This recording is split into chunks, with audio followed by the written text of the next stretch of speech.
If you've been considering buying a piece of land to build a house on in Jupiter, these are the 4 or maybe 5 steps that you'll need to take, or at least the steps that we took. All right, so the first thing I'm going to ask you is, what do you want to do with this piece of land? Are you buying it because you want to speculate for the future, land bank it, and think that it's going to be worth more money down the line, so it's just kind of a place to keep cash for now? Or is this something you're looking at and buying because you want to build a house, I'll assume in the near term? That's what I'm going to speak to for the rest of this video. What you're going to want to do here is find out if your deal is going to pencil. And what I mean by that is, you look at the cost of land, you look at what the cost of construction is, and you look at your final value of the home and find out, look, if I buy the land at this price, assuming the others stay constant, the cost to construct and the final value, am I underwater on my build? Am I at market? Or hopefully I have some equity.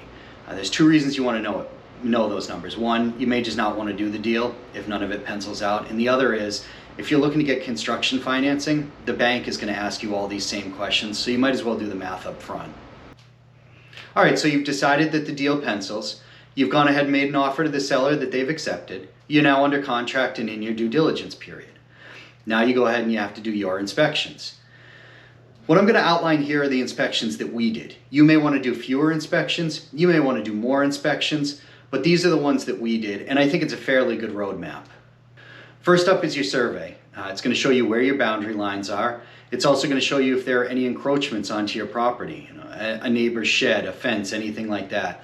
This is the most basic one, and you're going to have it done to get a title policy, so there's really no way around doing it, and honestly, I kind of think you'd be crazy to buy a property without a survey. All right, next up is your flood certification. This is going to tell you whether you're in a flood zone or not. It's going to not only affect the cost of insurance down the line, but it could affect the cost of your build. So you want to know this up front. All right, third report. This is a really big one. This is your bore drillings and soil samples. This is going to tell you what kind of materials you have on that lot that you're looking at, if it's suitable to build a house on, if you can build a house, where the best position in the lot to build the house would be, and if you have things in the lot like muck. That's going to have to be scraped off. You're going to have new dirt trucked in, and that ends up costing money. So you're either going to want to know ahead of time and budget for that, or go back to the seller and say, look, this is my report, here are the findings. This is going to cost me a lot more money than I thought, and possibly work out a renegotiation in price. Fourth one, environmental assessment. They're going to look for gopher tortoises. Can't have any gopher tortoises on your lot, otherwise you can't build. Also needs to be certified that it's not a wetland. Now I get it. You have houses on 3 sides of you. You're the only lot that hasn't been built on. You know it's not a wetland. Still got to get it. Fifth report. This is going to be specific only to people who are buying waterfront. You're going to want to get a seawall inspection done. You're going to want to know the condition of your seawall up front, because you need to know if you need to replace it. You need to know if you need to bring the height of it up.